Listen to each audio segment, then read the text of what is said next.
Assalamualaikum warahmatullahi wabarakatuh. Perkenalkan, nama saya Cindy Anggraini dari kampus IKIP PGRI Pontianak, Prodi Pendidikan Bahasa dan Sastra Indonesia, kelas B sore. Kali ini saya akan menyampaikan sebuah materi. Yang pertama ada analisis kesalahan bahasa Indonesia di bidang analisis wacana. Yang kedua, hakikat analisis wacana. Untuk memenuhi tugas mata kuliah analisis kesalahan berbahasa. Kesalahan bahasa pada dasarnya disebabkan pada diri orang yang menggunakan bahasa yang bersangkutan, bukan pada bahasa yang digunakan. Ada 3 kemungkinan penyebab seseorang dapat salah dalam menggunakan bahasa, antara lain yang pertama, terpengaruh bahasa yang lebih dahulu dikuasai. Yang kedua, kekurang pahaman pemakaian bahasa terhadap bahasa yang dipakai. Yang ketiga, pengajaran bahasa yang kurang tepat atau sempurna. Kesalahan berbahasa adalah pemakaian bentuk-bentuk tuturan berbagai kebahasaan yang meliputi kata, kalimat, paragraf yang tidak sesuai dengan kaidah bahasa Indonesia. Pemakaian ejaan dan tanda baca yang menyimpang dari sistem ejaan dan tanda baca yang telah ditetapkan sebagaimana dinyatakan dalam buku ejaan yang disempurnakan. Berdasarkan tataran linguistik, kesalahan berbahasa dapat diklarifikasikan menjadi kesalahan berbahasa di bidang fonologi, morfologi, sintaksis atau frasa, klausa, dan kalimat. Semantik, wancana, penerapan kaidah ejaan bahasa Indonesia yang disempurnakan atau EAD. Analisis kesalahan berbahasa. Yang Tarigan katakan bahwa analisis kesalahan bahasa pada dasarnya merupakan cabang linguistik komparatif. Hal ini didasarkan pada data dan metode kerja ANKES atau analisis kesalahan berbahasa. Tugas ANKES adalah menjelaskan serta menggambarkan sistem linguistik bahasa siswa yang membandingkannya dengan sistem linguistik B2 yang dipelajari. Berikutnya ada tujuan analisis kesalahan berbahasa. Yang pertama, menentukan urutan penyajian hal-hal yang diajarkan dalam kelas dan buku teks, misalnya urutan mudah ke sulit. Yang kedua, menentukan urutan jenjang relatif penekanan, penjelasan, dan latihan berbagai hal bahan yang diajarkan. Yang ketiga, merencanakan latihan dan pengajaran remedial. Yang keempat, memilih hal-hal bagi penguji kemahiran siswa. Berikutnya ada jenis-jenis kesalahan berbahasa. Berbagai jenis analisis kesalahan bahasa antara lain ada fonologi, morfologi, semantik, sintaksis, wacana, dan juga ejaan yang disempurnakan atau EAD. Yang pertama ada wujud kesalahan berbahasa tataran morfologi. Pertama ada penghilangan prefiks meng, me, dan ber. Sering ditemukan pada tulisan terdapat gejala menghilangkan prefiks me, meng, me, dan ber pada kata bentukan.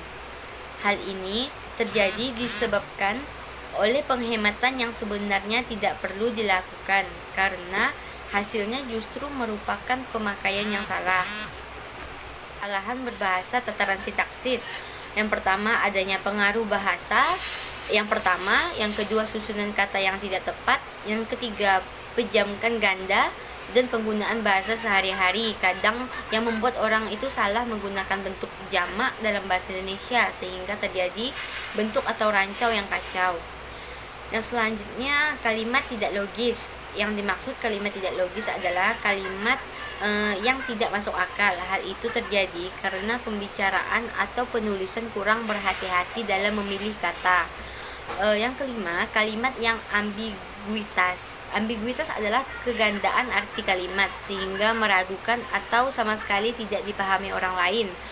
Ambiguitas dapat disebabkan beberapa hal, di antaranya intonasi yang tidak tepat, pemakaian kata yang bersifat polesemi, struktur kalimat yang tidak tepat. Berikutnya, wujud kesalahan berbahasa tataran semantik. Kesalahan berbahasa dalam tataran semantik, yang pertama adalah kesalahan karena pasangan yang teracukan jenis lain. Kesalahan karena kemiripan adalah pasangan yang terancukan. Pasangan yang terancukan terjadi jika orang tidak mengetahui secara pasti bentuk kata yang benar lalu terkacaukan oleh bentuk yang dianggapnya benar. Dalam hal ini, kedua anggota pasangan itu memang bentuk yang benar, tetapi harus diperhatikan perbedaan maknanya.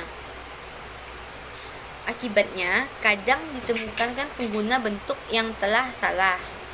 Yang berikutnya ada wujud kesalahan berbahasa tataran wacana.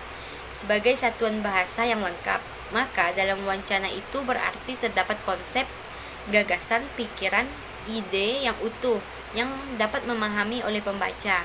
Atau dalam wacana tulis, sebagai satuan gramatikal tertinggi atau terbesar, berarti wacana itu dibentuk dari kalimat atau kalimat-kalimat yang memenuhi persyaratan gramatikal dan persyaratan kewancanaan lainnya.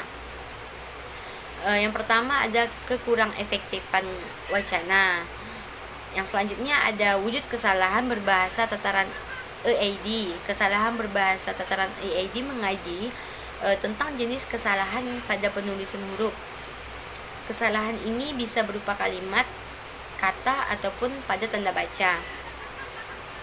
Kesalahan huruf besar atau huruf kapital, penulisan huruf kapital yang ditemukan dalam tulisan-tulisan resmi terkadang menyimpang dari kaidah-kaidah yang berlaku. Yang kedua ada penulisan tanda baca. Penulisan tanda baca merupakan hal penting dalam penulisan karangan. Jika suatu karangan tidak ditambahkan tanda baca, maka kalimat tersebut tidak akan bisa untuk dibaca dan dipahami. Yang berikutnya ada kesalahan sederhana yang dilakukan karena tidak ada tanda koma pada kalimat tersebut. Tanpa menggunakan tanda koma, maka kalimat tersebut menjadi sangat panjang dan tidak sesuai dengan tatanan bahasa Indonesia. Materi yang kedua ada hakikat analisis wacana. Analisis wacana digunakan oleh para linguis Indonesia sebagai terjemahan dari istilah bahasa Inggris discourse, dan dari istilah wacana itu lahirlah istilah analisis wacana atau discourse analysis. Step di dalam discourse analysis, the scholastic analysis of natural language mengemukakan pendapatnya tentang analisis wacana.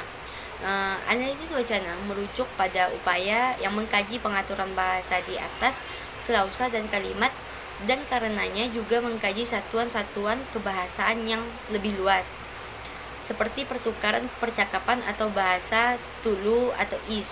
Konsekuensinya, analisis wacana juga memperhatikan bahasa pada waktu digunakan dalam konteks sosial, khususnya interaksi antar penutur. Sarwiji Suwandi mengemukakan bahwa analisis wacana pada hakikatnya merupakan kajian tentang fungsi bahasa atau penggunaan bahasa sebagai sarana komunikasi. Menurut Stapp, analisis wacana merujuk pada upaya mengkaji penggunaan bahasa di atas kalimat atau klausa, dan oleh karenanya analisis wacana mengkaji satuan-satuan kebahasaan yang lebih luas seperti percakapan atau wacana lisan atau teks tulis. Data dalam analisis wacana ada wacana yang merupakan satuan bahasa. Satuan bahasa dapat berupa rangkaian kalimat atau ujaran. Abdul Rani, Bustanul Arifin, dan Martuti menyebutkan bahwa wacana dapat berbentuk lisan atau tulis. Lebih jelas, mereka mengemukakan bahwa data dalam analisis wacana selalu berupa teks, baik teks lisan maupun tertulis. Sekian penjelasan materi yang saya sampaikan. Saya undur diri. Assalamualaikum warahmatullahi wabarakatuh. Terima kasih.